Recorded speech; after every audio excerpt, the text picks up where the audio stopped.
Hello বন্ধুরা, জ্ঞানজ্যোতি coaching সেন্টারের পক্ষ থেকে তোমাদের সকলকে জানাই আরো একবার স্বাগত।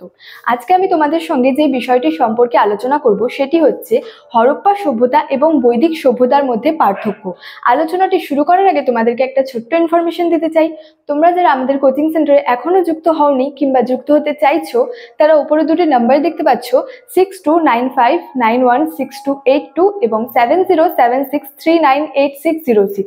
তোমরা যারা আমাদের সঙ্গে যুক্ত হতে চাইছো তারা কিন্তু এই দুটি নাম্বারের মধ্যে যে কোনো একটি নাম্বারে যোগাযোগ করে আমাদের সঙ্গে কিন্তু যুক্ত হয়ে যেতে পারো।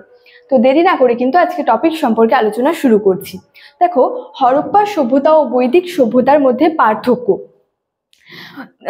সেখানে বলা হয়েছে যে এই যে সিন্ধু সভ্যতা বা হরপ্পা সভ্যতা এবং যে বৈদিক সভ্যতা, এটার যে সম্পর্ক, এটা কিন্তু প্রাচীন ভারতের ইতিহাসে একটি হচ্ছে বিতর্কিত বিষয়।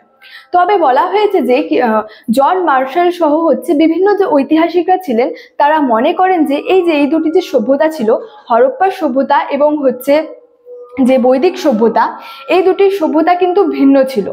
অর্থাৎ বলা হয়েছে যে এই যে হরপ্পা সভ্যতা এবং বৈদিক সভ্যতা উভয় সভ্যতাই কিন্তু, যে বলা হয়েছে যে উভয় সভ্যতার মধ্যেই সাদৃশ্য থেকে বেশি কিন্তু বৈসাদৃশ্য ছিল।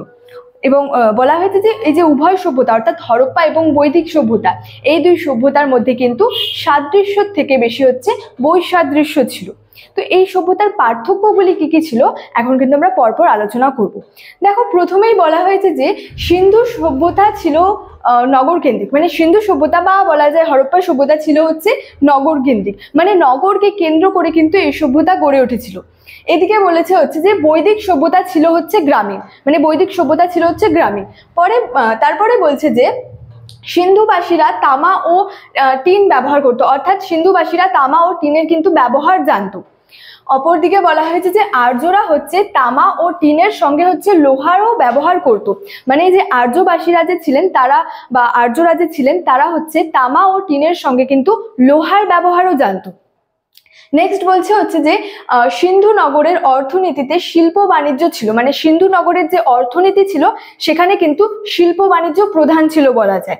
অপরদিকে হচ্ছে আর্য অর্থনীতিতে হচ্ছে পশুপালন ও আর্য অর্থনীতি আর কি পশুপালন ও হচ্ছে কৃষি নির্ভর ছিল। আর্য অর্থনীতিতে অর্থনীতি কিন্তু পশুপালন এবং কিন্তু কৃষি নির্ভর ছিল। তারপরে বলা হয়েছে যে হরপ্পাবাসীরা পোড়া ইটের বহুতল বাড়িতে বসবাস করত।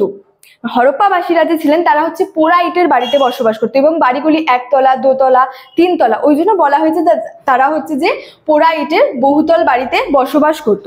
অপরদিকে যদি বলি, আর্যরা হচ্ছে মাটির ঘরে খড়ের চালায় বসবাস করত। আর্যরা যে ছিলেন তারা হচ্ছে মাটির ঘরে খড়ের চালায় বসবাস করতেন। তারপরে বলা হয়েছে যে সিন্ধু নগরে হচ্ছে ঘোড়ার ব্যবহার কিন্তু হতো না, অর্থাৎ বলাই যায় তারা হচ্ছে ঘোড়ার ব্যবহার জানতো না। অপরদিকে বলা হয়েছে যে আর্যরা হচ্ছে ঘোড়ায় চড়ে যুদ্ধ করত।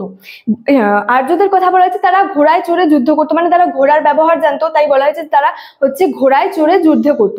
এছাড়াও বলা যায় যে হরপ্পারা কিন্তু আর কি সেখানে হচ্ছে যজ্ঞ সম্পর্কে যদি বলি, তো বলা হয়েছে যে বৈদিক আর্যরা কিন্তু যজ্ঞ করতো, মানে যজ্ঞ করতে জানতো, কিন্তু যে হরপ্পাবাসীরা ছিলেন তারা কিন্তু যজ্ঞ করতে জানতো না। তারপরে যদি বলি, এছাড়াও বলা যায় যে সেখানে হরপ্পাবাসীদের হচ্ছে লিখতে জানতো, তাদের হচ্ছে লিপি ছিল, কিন্তু আর্যরা যে ছিলেন তারা কিন্তু লিখতে জানতো না, সুতরাং তাদের কিন্তু লিপিও ছিল না। এবং হরপ্পা সভ্যতা তারা যে লিখতে জানতো এবং তাদের যে লিপিগুলি ছিল এগুলি কিন্তু পাঠোদ্ধার হয়নি।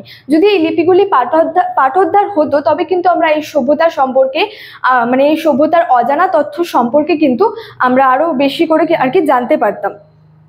তো এই সব যে পার্থক্যের কথা বললাম, এই সব পার্থক্যের ওপর আর কি মর্টিমার হুইলার বলেছেন যে এই সব পার্থক্য থেকে, মানে পার্থক্যের কারণে মর্টিমার হুইলার বলেছেন যে এই হরপ্পা সভ্যতা এবং বৈদিক সভ্যতা কোনো কিন্তু সম্পর্ক ছিল না, মানে হরপ্পা সভ্যতার আর কি বৈদিক সভ্যতার কিন্তু কোনো হরপ্পা সভ্যতার সঙ্গে বৈদিক সভ্যতার কোনো কিন্তু সম্পর্ক ছিল না।